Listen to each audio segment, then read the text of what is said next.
안녕하세요. 규 대표입니다. 대표님들 중에 폐업 이력 있으신 분들, 이분들을 위한 정부 지원 사업인 제도전 성공 패키지가 오늘 드디어 나왔습니다. 이 공고에 대해서 어떤 신청 조건을 가지고 있는지, 어떤 것들이 작년과 많이 바뀌었는지, 그리고 어떤 부분을 좀 더 집중해서 이번에 준비하셔야 되는지 정확하게 알려드리도록 하겠습니다. 2026년도 제도전 성공 패키지 예비 재창업자 재창업 기업 모집 공고이고요. 오늘 나왔죠. 2월 10일 오늘 나온 거고, 지원 대상이 폐업 이력을 보유한 예비 재창업자 또는 7년 이내의 재창업 기업입니다.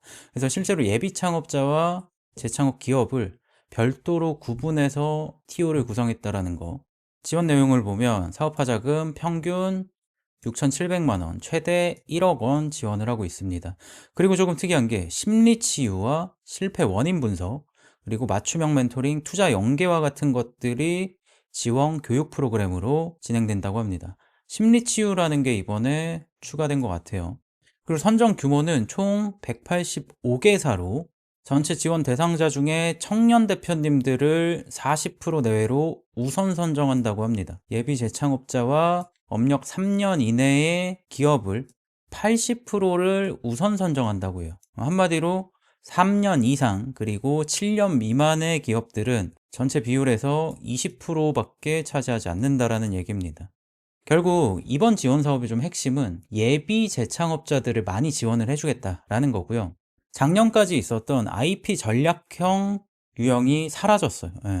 26년도부터 폐지됐습니다. IP 전략형 같은 경우에는 특허를 이미 가지고 있어야 되고 그 특허와 관련된 사업화를 준비하셔야 됐어요.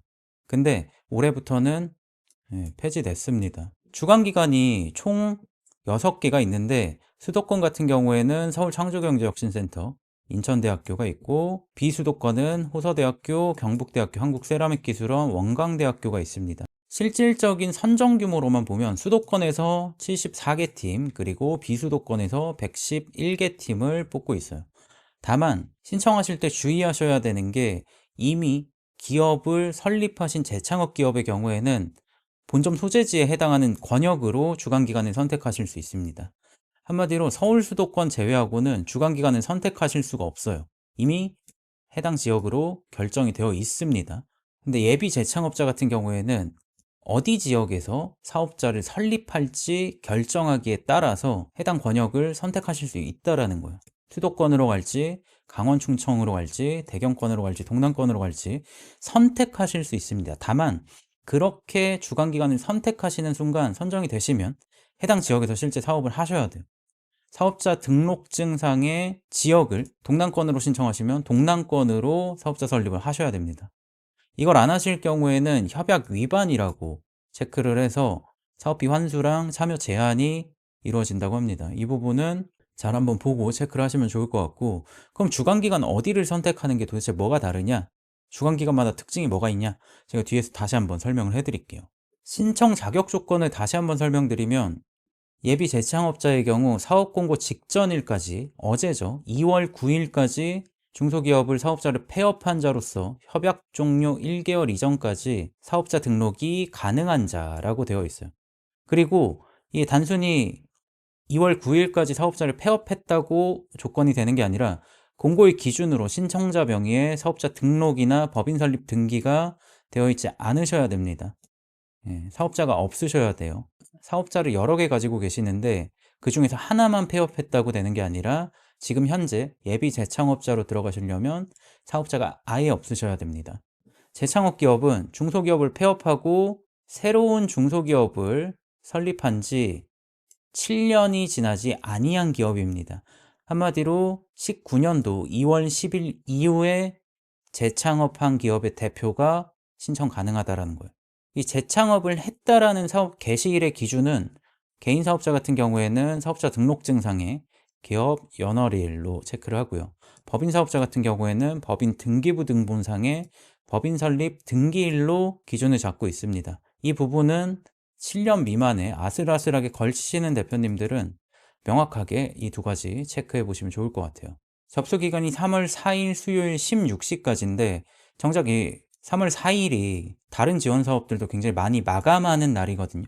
그러다 보니까 이날 들어가서 이제 막 신청하고 이제 막 서류를 업로드하려고 하다 보면 서버가 제대로 안 돌아갈 수도 있어.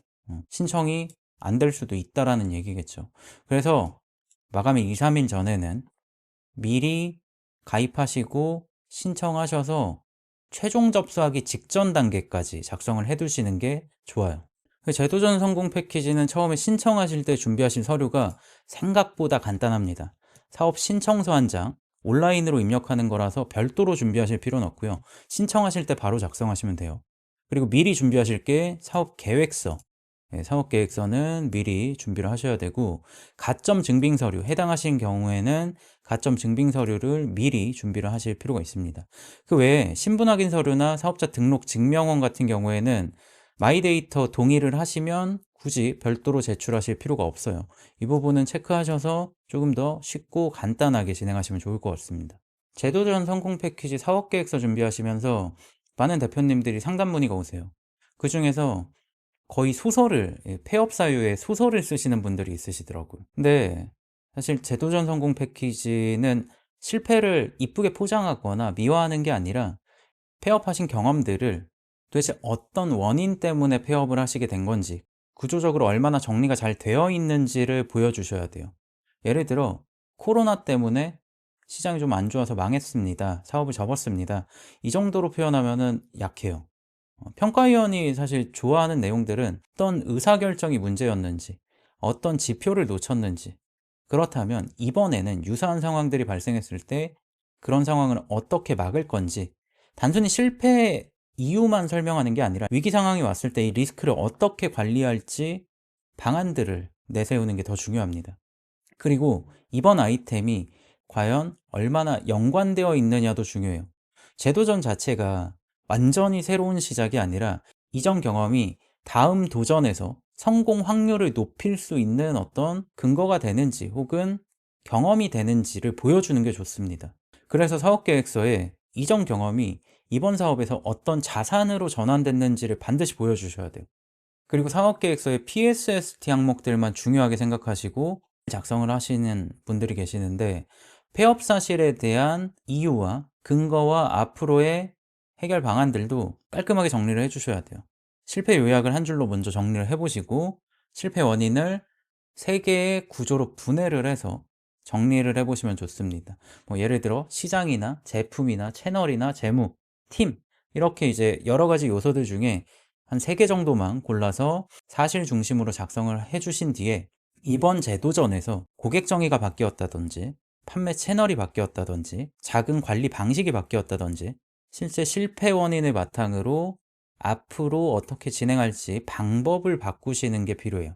그리고 신규 아이템에 대해서 누구에게 무엇을 팔고 어떤 지표로 성과 지표를 측정할지 명확하게 정리하실 필요가 있습니다.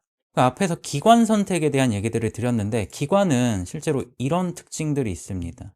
서울창조경제혁신센터, 수도권에 속한 대표님들이 신청하실 수 있는 데인데, 서울창조경제혁신센터는 기본적으로 시장 검증이랑 팁스 운영사라는 특징에 맞게 기술 창업 기업들을 더 선호하는 경향이 있습니다.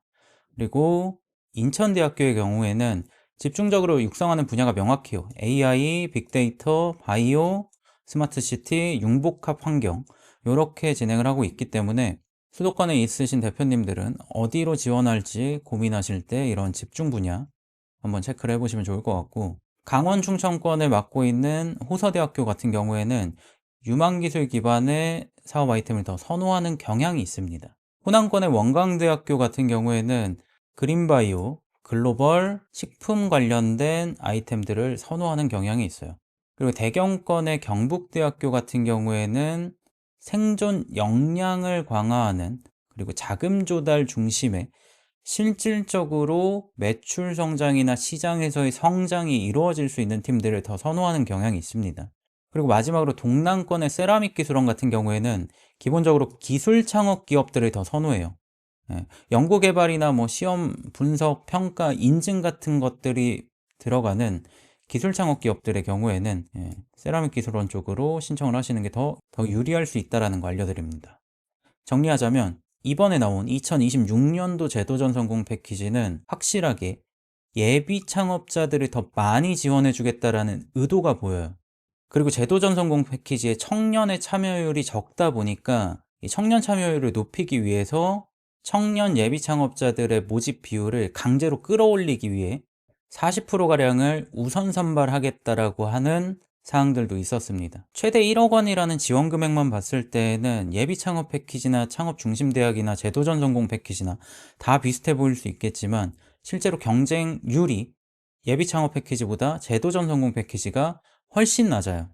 그리고 경쟁 강도도 실제 평가위원분들의 이야기를 들어봤을 때 제도전 전공 패키지가 훨씬 낮습니다.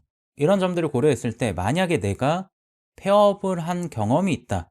그렇다면 제도전 성공 패키지 꼭 준비하셔서 접수 기한에 맞춰서 3월 4일까지 신청하시길 바라겠습니다.